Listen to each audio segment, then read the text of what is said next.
Hello, welcome. It is July the 6th, and if you're in the USA, happy post 250. However, that feels for you, looks for you. I hope you're not stuck in an airport somewhere. I know a lot of people are. If you are, maybe this will make you smile. I know my daughter lives in North Carolina, so I've been through her watching the heat wave that just smacked y'all, east of the Mississippi essentially for the last, couple of weeks, really. I'm here in California where I'm happy to say here in Fresno, we have stayed below 100 degrees. Like, no, we're 98, but we're not over 100. I'm like, that is something to celebrate. Now, I do see we're peaking into the low 100s later this week, but I'm holding on to it for as long as I can. I am joined today. It's a come as you are, folks.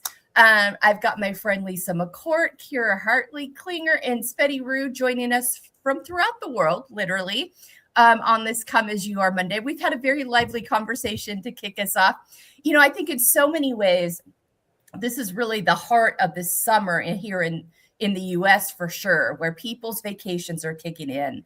You're planning and heading out and going to places and doing things, or sometimes just trying to take a rest. And so I think you're having family gatherings. I mean, Kira's gearing up for a big one this week with her family. I spent time with family over the weekend. We were planning more gatherings for throughout the summer. Lisa's enjoying a new spot that she's moved to and getting to know what that's like. Spetty's got a new exciting resource that she's getting ready for us soon. So we have a lot of activity and energy going on this morning. So welcome to you all as you join us on this Come As You Are. Lisa, we're going to start with you. How are you today, my beautiful friend? Oh, I am just so excited to be where I am. I'm in the beautiful Hudson Valley of New York, which has been something my husband and I have been working toward getting firmly here for a while now, and just loving it. And I just wanted to tag on to what we were talking about briefly, when we opened with the mixed feelings across the country about the 250 celebration. The best thing that I read, and I did see a lot of well-articulated thoughts on this, was by Senator Michael Garrett of North Carolina. He wrote a beautiful, beautiful piece. Go find it. It was about how the founders who gathered on that hot day to write this piece that we have all tried to live by for all these years, how they stretched beyond themselves to come up with that line that all people are created equal, knowing that they were slaveholders, knowing that women were nowhere close to equal in their communities and their world, and there were racial tensions and huge financial discrepancies. And yet they wrote that line in there as a blueprint for us to try to, generation by generation, close that gap and come closer to it. And how historically there have been so many 2 steps forward, 1 step back, and such a push-pull in trying to close that gap. And yet, if we look at the big picture, we have moved in that direction. And I just thought it was so beautiful and so poetic that they didn't write, this is going to be a perfect union, but in order to form a more perfect union. And that is just what the goal still is, and what we can all still get on board the team with. It was just like really beautiful. I encourage you to read it.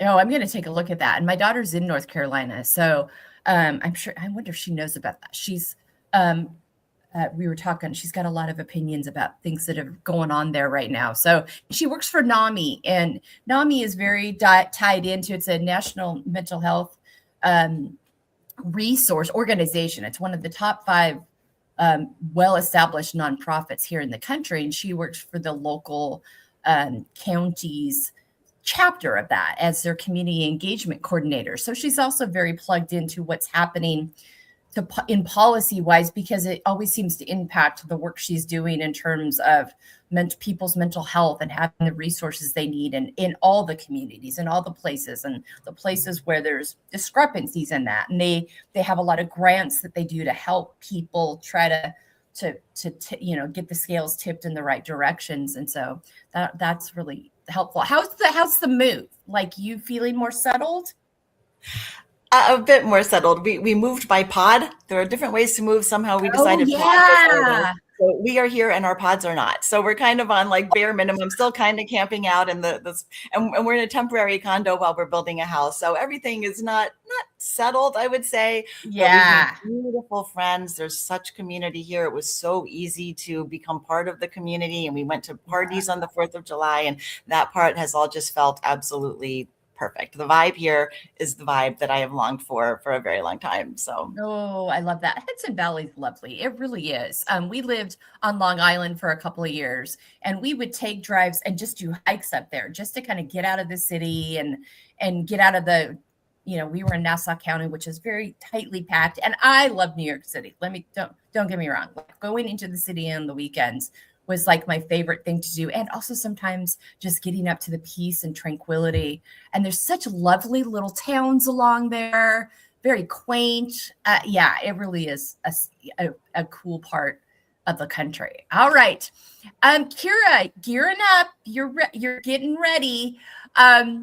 You are in your own beautiful piece of land and space that you get to share with others. It's really became such a place of tranquility for you, but also was a place when you initially you weren't sure about. Like, it was a big transition because you and I talked about this, and there's going to be an incredible podcast episode coming out in a few weeks with Kira and her story. But she got really, we were talking about before we came on, all of these people that are with me today have this really unique story of coming home to themselves. And Kira's transition to this place where she was now was asking her to leave the place where she'd finally come home to herself and trust that this would be a continuation of that. And it has been fruitful times 1,000 in that way, but also the courage to make that move. Because when you finally find that place and space, whether it's a space you live in or a space you trust or a place you are in your body, within that, you're like, why would I let go of this? And also there's this possible promise here of something more.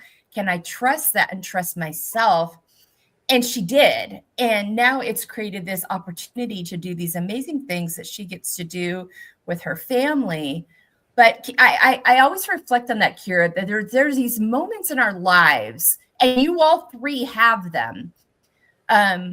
And listen to all of these, Sveti and Lisa's podcast episodes are already on our website. So go check those out, and you'll get curious soon to hear their stories of where they came to that turning point.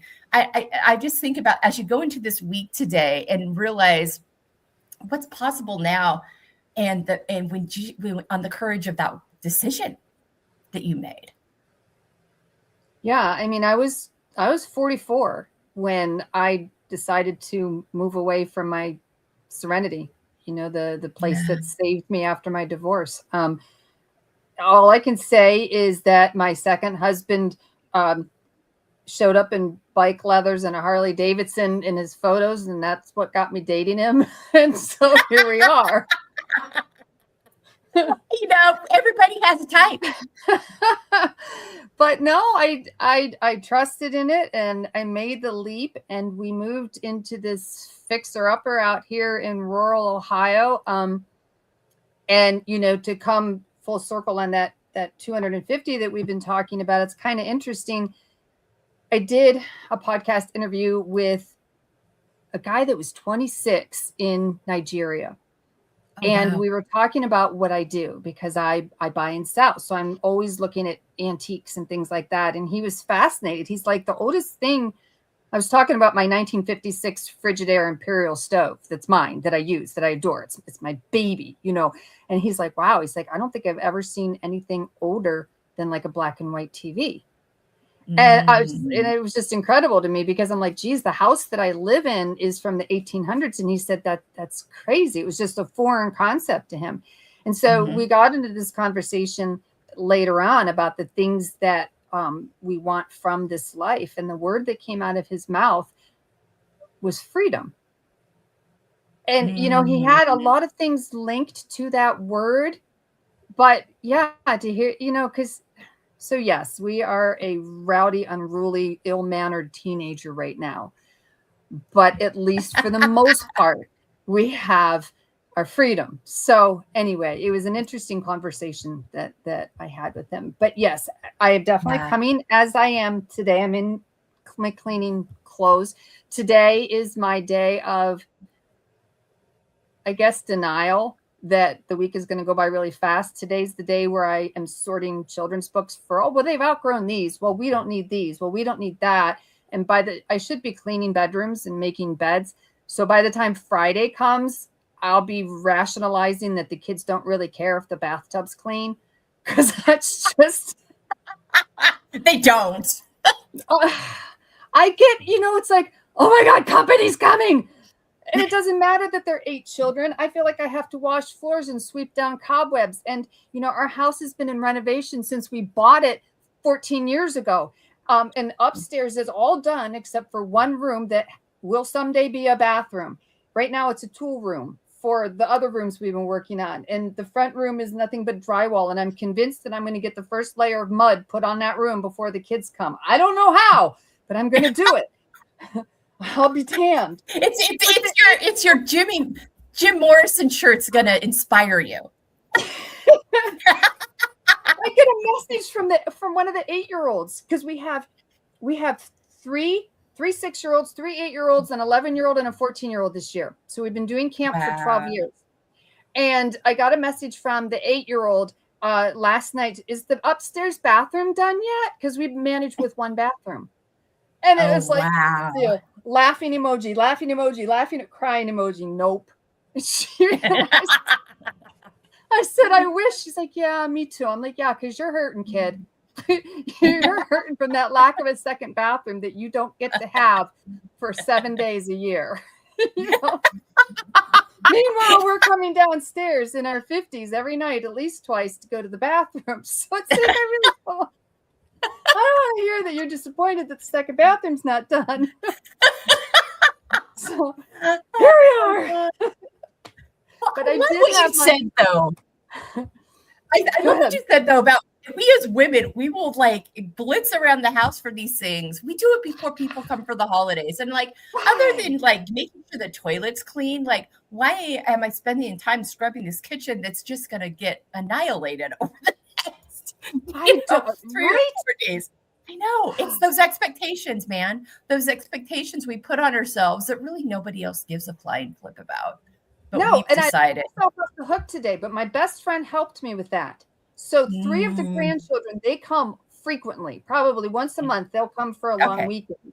And so they have slept on those sheets in the 3 beds. Those sheets have been slept on, mostly on top of, only twice. And so I said to my friend, I said, do I really have to wash those sheets? I mean, they were clean. They got a bath before they went to bed. They slept on top. I mean, she's like, no. I'm like, good. So I did not do that. Not wash sheets. But I use that rule too. Because we have kind of where we live now. It's kind of the same people that come because they're the ones that live close enough to come. So I would look at the middle bedroom and we're like, okay, my sister-in-law and her wife are coming. They're the ones that last slept in there. They only slept in there for one night. Right. We're all right. Yeah. We're all right. Go ahead. Yeah, brush off the dead beetle bugs, whatever, because we get those stupid things that are pretending to be ladybugs. They get in the windows somehow. Brush them off. They do, especially where you are. We had those so much. We lived in a house in Chicago that was 120 years old. And boy, those things find their way into the windows sills. Yeah. Yeah. Crazy. Okay. So Kira's off and running. I was honestly shocked to see that she could join today. I'm like, I know this. I'm like, when I sent the invitation, I'm like, oh gosh, it's grandkid camp week. There's no way. And then she said, yes, I'm like, this is gonna be fun. It's denial day. Oh my gosh. All right, a weekday. They're not really coming tomorrow day. No. Oh my gosh. Specky, how are you? I should get off mute though before I start talking. Okay. Yes. So I'm in Budapest. I'm in Hungary right now, and I celebrated the Independence Day USA by hiking doing like a night hike with a bunch of strangers, kind of meeting them through a meetup group. Yeah, meetup it's pretty big in Europe, but I think it's pretty big in the US too. So meetup.com, and I joined these people, and I didn't realize that I was missing being in the States for the 4th of July until I think I just talked this poor woman's off, I just kept talking about the US the whole hike up. And I was just like, and the US this, and then there's fireworks and this and this. And so I was, it was so funny because she was just listening and she was asking really great questions. So she's Hungarian, she's local. And so she was curious about how we celebrate Independence Day. And I was like, oh, I missed the fireworks. It's the big birthday. Like, and I was just kind of reminiscing. And she asked, which parts did I miss the most? So I think when you travel, when you start living an extended period of time outside of the States, and then there are these huge holidays that happen, and you're a bit like, 4th of July and Thanksgiving. Like Thanksgiving, hands down, my favorite American holiday. And just you kind of get this nostalgia, and then you start really appreciating what the US culture is about. And for me, I don't know why I said this, but like it popped up right away is the optimism that we have. Like even though things are going crazy and things there's so much uncertainty, and obviously politically it's a pardon my French, but a shit show. And and so, but there's still that mentality that I haven't really seen and I've traveled, I've been to 44 different countries. It's still embedded in us to have this just optimism about the future, and just like the possibility that we can do things, that we can achieve dreams, that we can reach our goals. So I think it's definitely something that we're taking for granted when we live in the US. But then once you take yourself out of it, and then you kind of start talking about all the things that are positive, and I found myself saying that. I was like, I miss the mindset, like just get it done. Like we can do it. Like let's all huddle together, and there's a broke down car. We'll fix it. It's fine. Yeah. So something about that it was just it was nostalgia that I was experiencing over the weekend.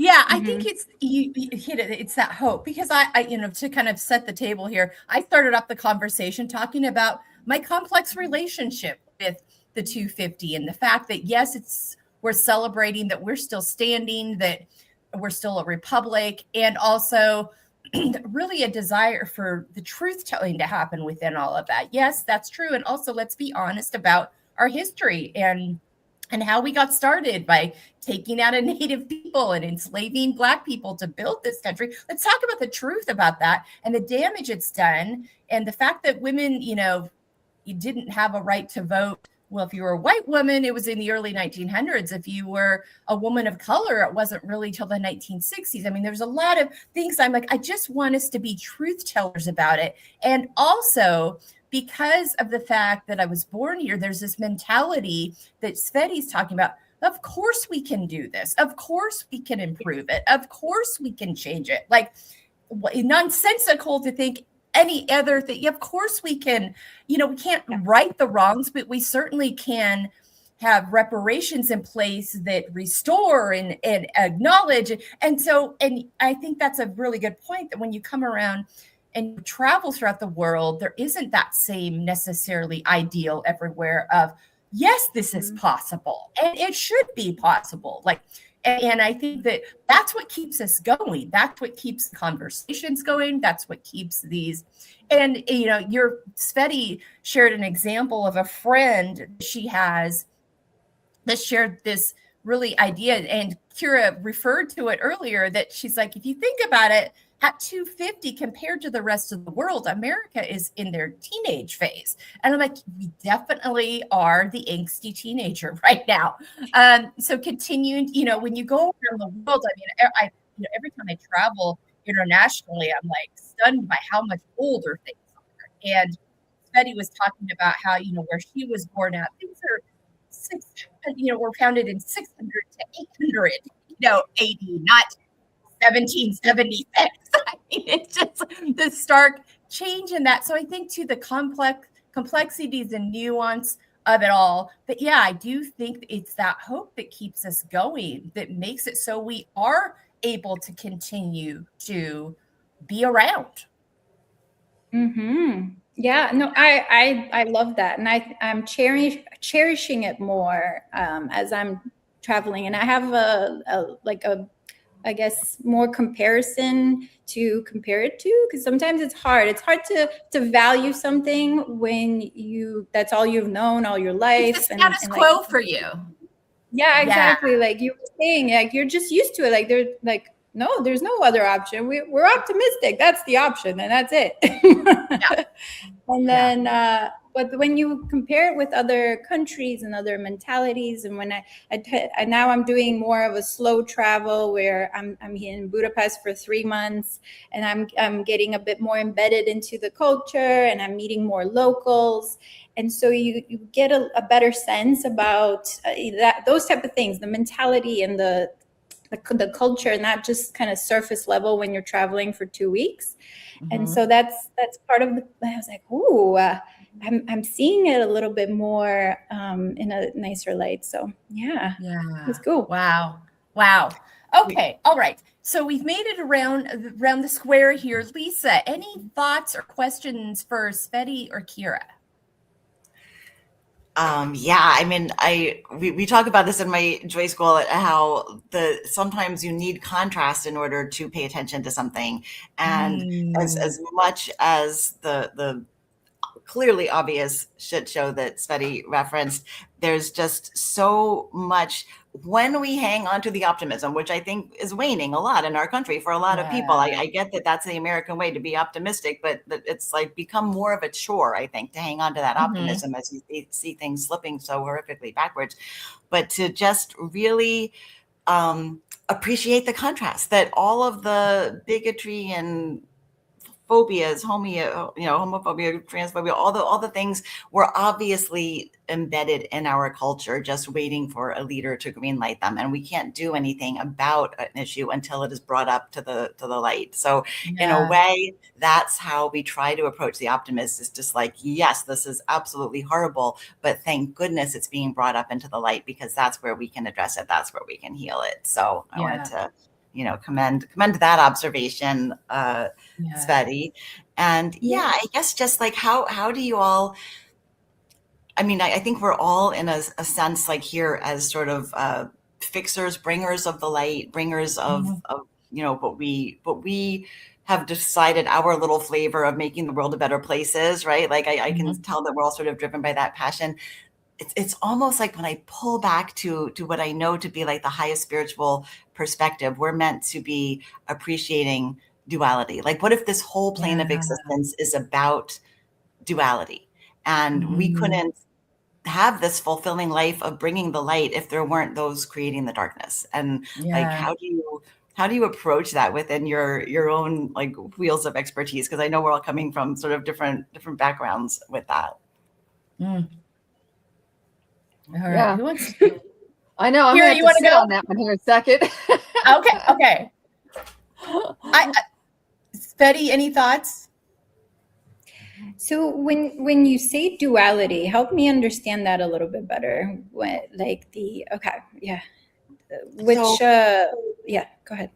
Going back to the framers of the Constitution, this whole idea that we're all created equal and we're going to create this more perfect union.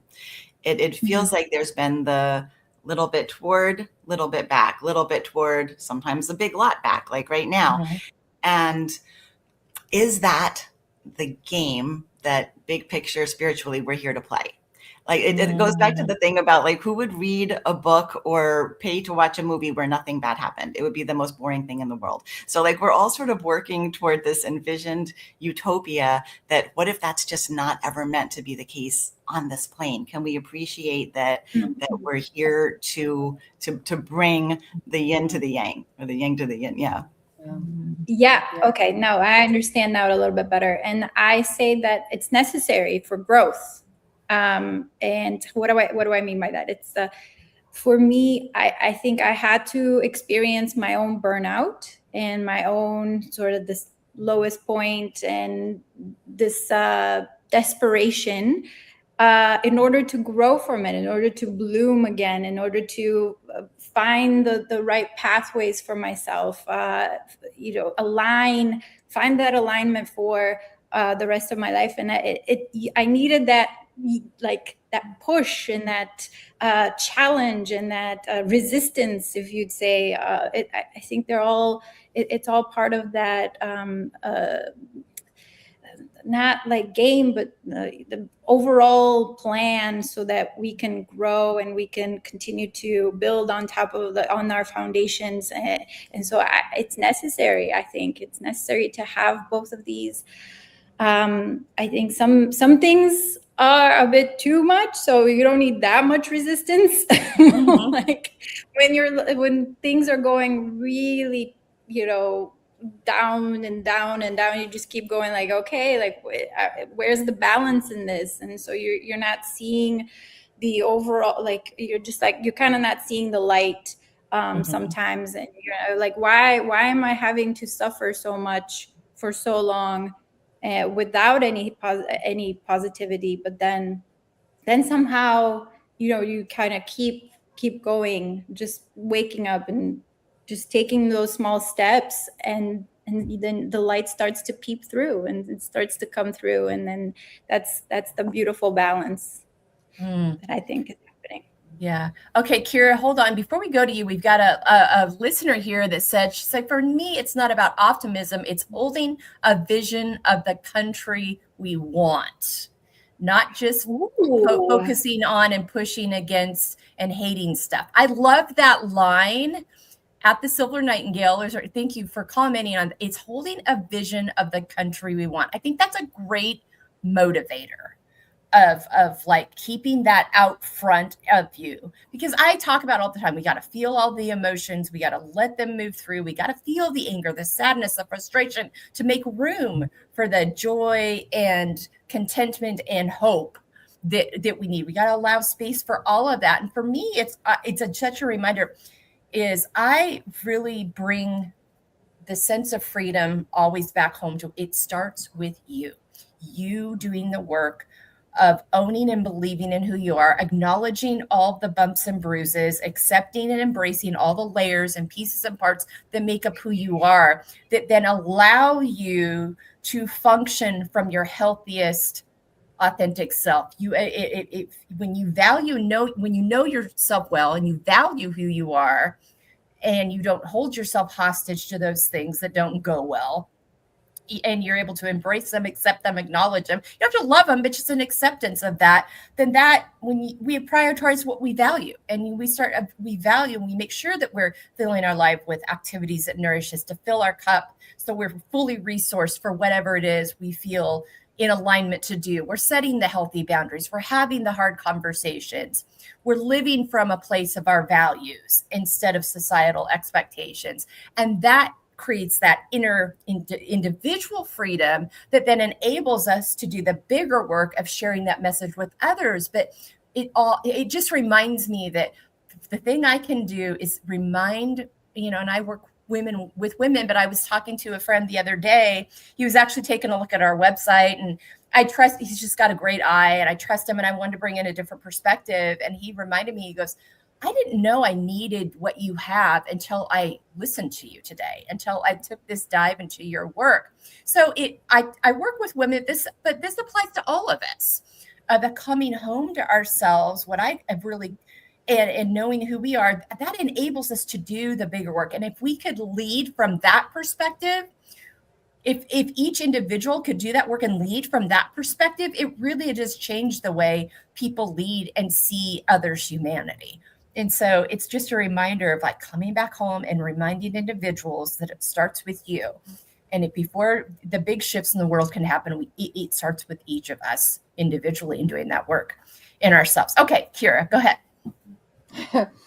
Okay, so this may or may not be a popular statement. You can ask some people in my family. I try as best as I can to be politically neutral. Doesn't mean I like what's going on or agree with what's going on or that I don't have an opinion, but I am somebody that on a daily, I deal with a lot of stress and I deal with a lot of anxiety, like internally.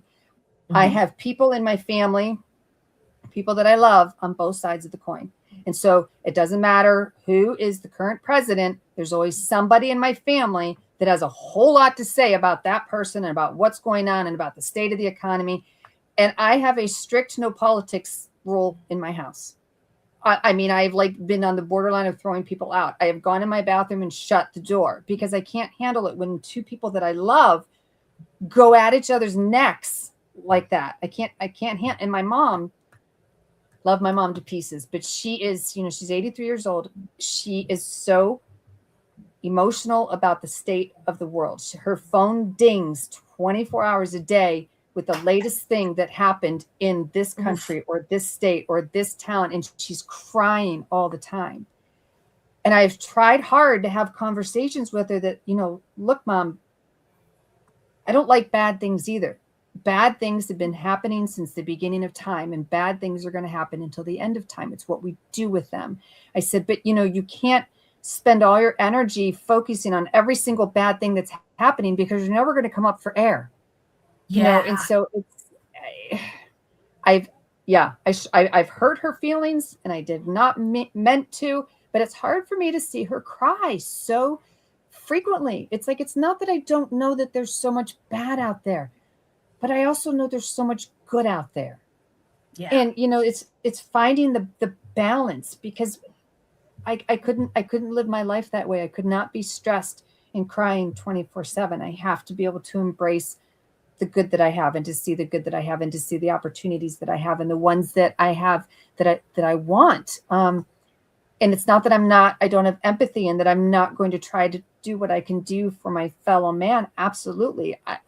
But I'm a lot more better equipped to do that within my little area. I do volunteer work. I host missions. I have founded missions. I have been donating Bombas socks on behalf of Bombas for the last 10 years, thousands and thousands of socks.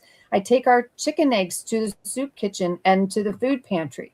These are areas that I can control. So am I fixing the world's problems? No, but I'm trying to do my part in a way that I can control without getting too ahead of myself, without getting to, oh my God, the world's problems are so big, I can't fix them. What am I going to do? We all have our corner. And if everybody worked in their corner, we'd see a lot of problems addressed. But it's hard.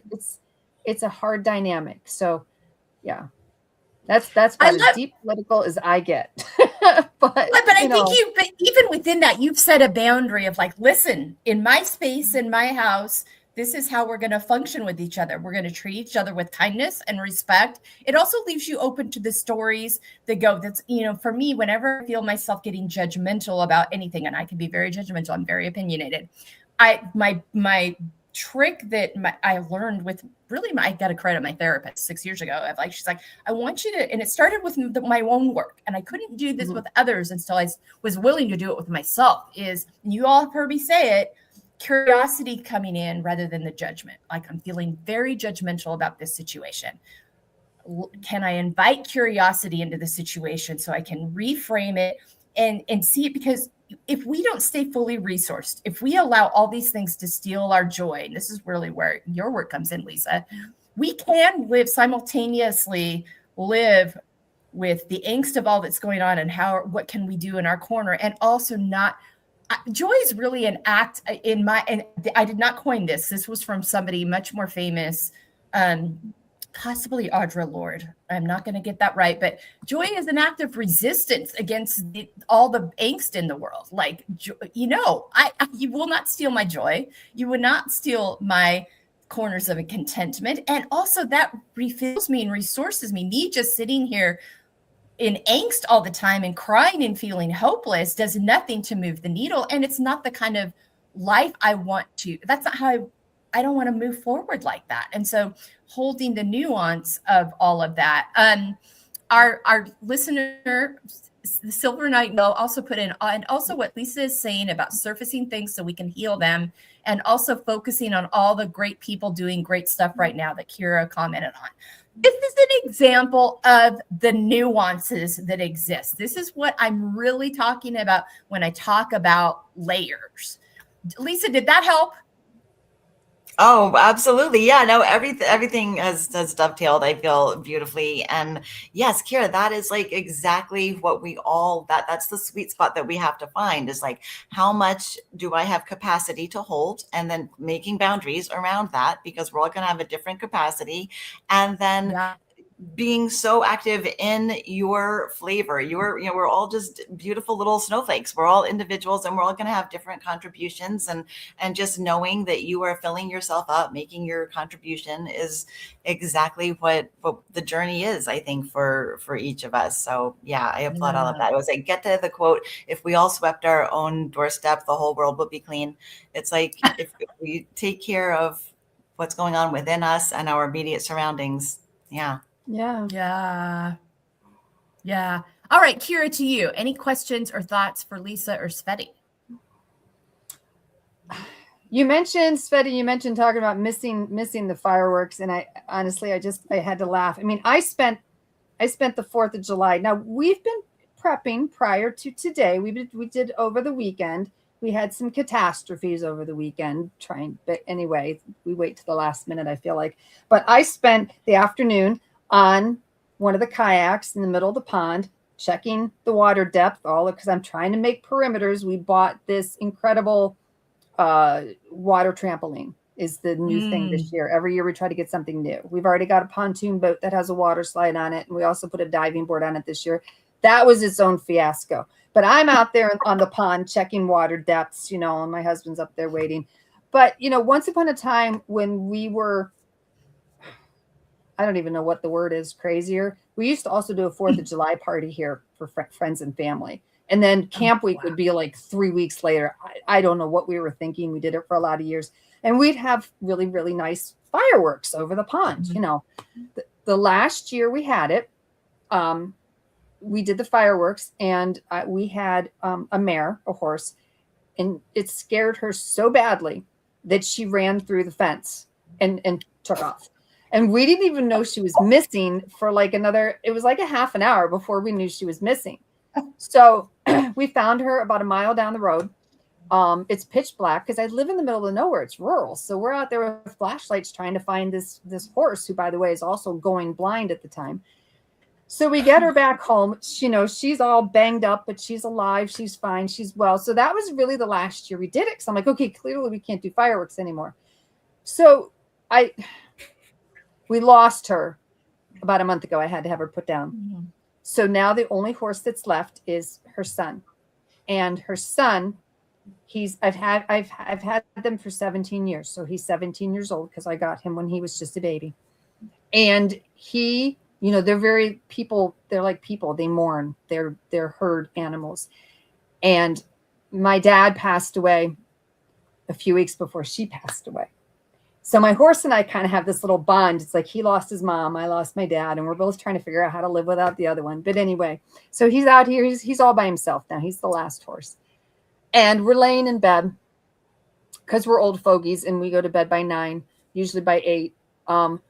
We actually have a thing called a bedtime bride bucket that's full of prizes. And if the grandkids go to bed quietly and let us sleep, they get a prize in the morning.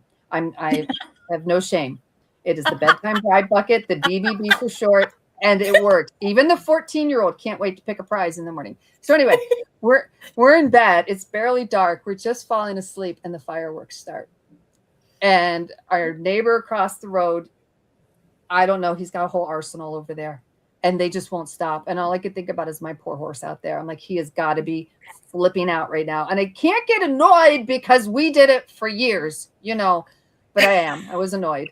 So my husband made the first check on Indy, and he says, yeah, he's very on alert, but he's okay. And I'm like, okay. And I checked on him the next morning. But yeah, it stinks. That's where I've come to. That's what I think about with fireworks right now. Am I going to have a horse that's loose in the middle of the night? So this year, Wow. no loose horses. It was a good year. Oh my, Success. oh my gosh. It was a good year. Yeah, I Wow. mean, no, my dog, when I was growing up, also did not like the fireworks either. So you like them, but then how do they affect the environment? So obviously Yeah. not in a positive way. So Oh my gosh. it's a bit Yeah. like, And again, we're back to the layers and the nuance. yeah. I'm telling you what. Yeah, but she's talking fireworks. I'm over here going, yeah. I was not missing them this year. Oh my gosh. Well, it's interesting. Everybody knows how California deals with wildfires every year. Yeah. And so after last summer's fires, they really clamped down, like big time, like $1,000 fines, and they're actually enforcing them like around all over. And so where you can have them is there was a palpable difference this year from the previous 2 years, like huge difference in what I heard and saw happening in my neighborhood and around versus people took it seriously. So there's these contained areas that you can go to. That's it. We've predetermined, we've okayed them, we've blessed them. That's it. And I heard 2 fireworks go off the night before July 3rd, whereas the previous 2 years, people were shooting off fireworks in our neighborhood. And we got trees all over the place. I'm just like, oh my God. And it gets, it's hot here in the summertime and it's dry and it doesn't rain here in the summertime. And so I'm just like, oh my gosh. This year, for 2 on Friday night, that was it. Either somebody came and shut them down or they just decided they were done or that's all they had, whatever it was. So yeah, palpable difference. But we have my sister-in-law and her wife have friends who come down from San Francisco and stay with them in their very quiet little alcove in the Monterey Peninsula with their dogs to get them away from the city and all the noise because their dogs just lose their minds. So yeah, it's the ebb and flow. Our friend Silver Nightingale had some great comments here. What you said about joy is resistance, Melissa. This is where we can really respect and follow the leadership of Black people who learned how to do this during enslavement and show us how. How can we get discouraged when we see what they did to sing and dance and have joy under the worst possible circumstances? Wow. That's Thank awesome. you for those. That's really amazing. That's really such a beautiful authentic perspective. Thank you so much for that. All right, Sveti, do you have any questions for Kira or Lisa? So I was trying to frame it in a way because mentality has been top of mind for me now since I've had the conversation with the lady on Saturday, and just that like the strong and positive mentality, like how I feel like I've heard a lot of people being drained of energy to continue to have a strong mentality. And so I think my question is overall, like, how do we keep our energy so that can transfer into a continue to be a strong mentality, so we can continue to be hopeful for the future. So I think that's what's happening right now is because of all the uncertainty. And, my new friend that I met Saturday, she was just like, I love what you're saying about the US, and I can see it with you that you're a lot more positive than I am. I was just like, but how do I do this? Like, how do I have that energy that you have? And how do, and I was thinking, I was like, I don't have a specific answer for her. Yeah. Like, how do we keep our energy, or how do we get that energy so we can have that strong mentality? Go ahead, Lisa. Yeah. Lisa is ready for this. I talk about this all the time. Yes, because I really. see so many in our country, like Kira's precious mom, who just are like so bogged down by the atrocities that we're witnessing. There's no denying that they're just like absolute horrible human atrocities occurring in our country. And that can be such a drag on our energy. And we complain on social media and we complain to our friends and we cry and we feel hopeless. Doing something, whatever it is, whether it's making the phone calls, joining some activism groups. Some people like to march, some people like to just stay, behind the scenes. But any little thing that you do to be part of the solution, I find just like we do this in my Joy School, people can't believe it. Like just taking the smallest action leads you to feel a little better, and take a bigger action and take a bigger action, and aligning with groups of people who are taking action, even if the absolute solution and remedy seems so impossible. Just knowing that you're part of bringing that, I think, is what really energizes and keeps you positive, because you don't want to feel like you're doing that for nothing. So you have to believe in that vision, that holding that vision of a better society that we're creating. For me, that's action. Mhm. Action is the key. And my mother does marches 100%. Even if it's in a little teeny tiny town up in Maine, she's out there with a handful of other people. So I think too, for me, it's also, I keep taking people back to this, those, I always tell women, name those 5 activities that nourish you. Make room for those, prioritize those. For me, I get the joy of getting to go to the ocean a lot, because I've got family that lives over there, and it's 2.5 hours away, and I can get there whenever I want to.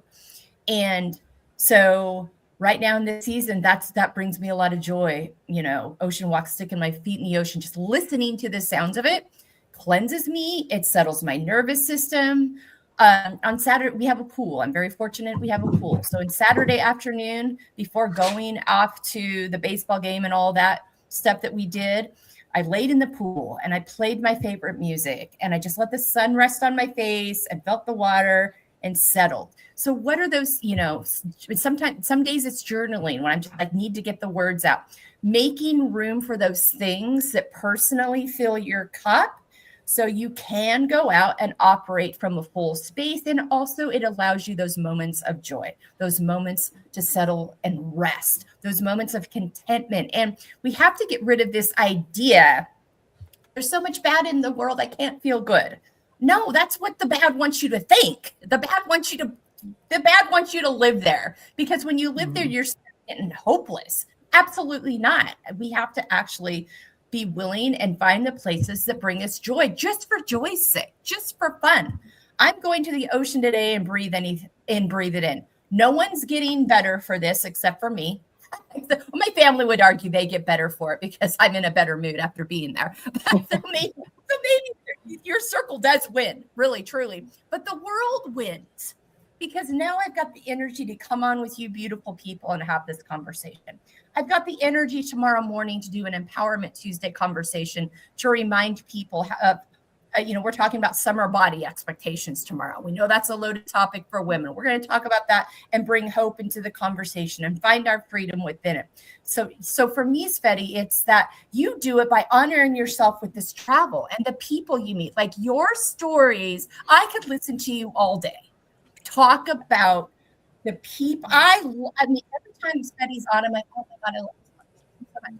Because she brings in these stories and the people that she runs into around the world. And it reminds me of the stories that I run into, the people I've met on trains over the years, riding along the Mediterranean that I would have never known. These hopeful, 20-somethings we met on our ride between Pisa and Genoa one time as they were coming home from a friend's wedding, and they were asking us what it was like to be in the U.S. at this time. This was under the first administration of this current era we're in, and just hearing from them and hearing their stories of hope and what they're doing next.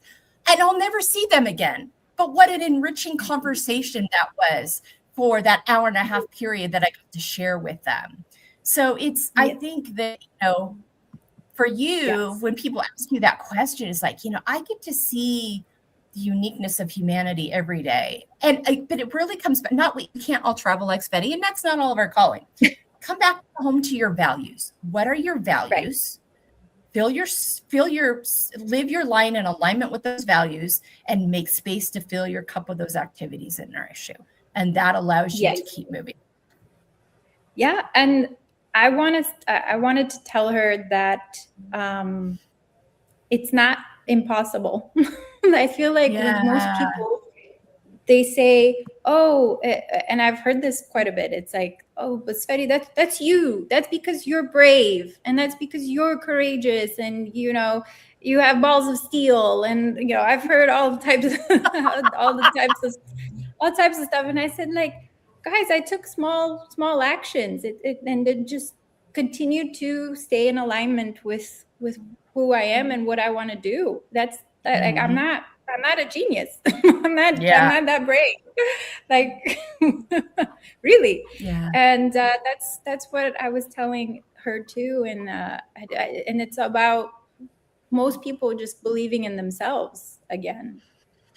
And believing that you have a choice. You get to choose. You can choose to be that person you want to be. And it's that one small thing that feels doable. But you not losing, like, I don't have that. That not being courageous. And I had to discover this for myself. I had a real, like, come to Jesus, come to God, come to the universe moment when I was about 47 years old, where I really just stopped in my tracks. I'm like, I should be more content, more fulfilled than I am. My life on paper versus how I feel is not matching up. Why? And that led to the bigger and deeper questions. I still had to hit the ridiculous wall a couple of years later, 3 years later, but I was in process. I had made moves before that to get there. And so it's that one choice we make for ourselves each day. And you can do that. Yes. Yeah. I have a favorite word. It's like you guys keep circling all the way around it. But do you remember the Choose Your Own Adventure books? Does anybody remember those? I do. So my favorite word is 2 letters. It's if. Because if can turn into so many good things or so many bad things. It's like if turns into whatever we add to it. And so it's like a baby step. You can add just a few words to that to take that first step, or you can add just a few words to that to discourage yourself from taking that first step. If I decide to take this first step tomorrow, then what could happen? Or if I decide, no, I'm going to wait another day. I mean, it just has so much power for 2 letters, and it's just a place to start. It's just, yeah. It's my favorite word. One of these days I'll put it somewhere on the body. I don't know. But yeah. Instead of the doors, it'll be if. It'll say if, yes.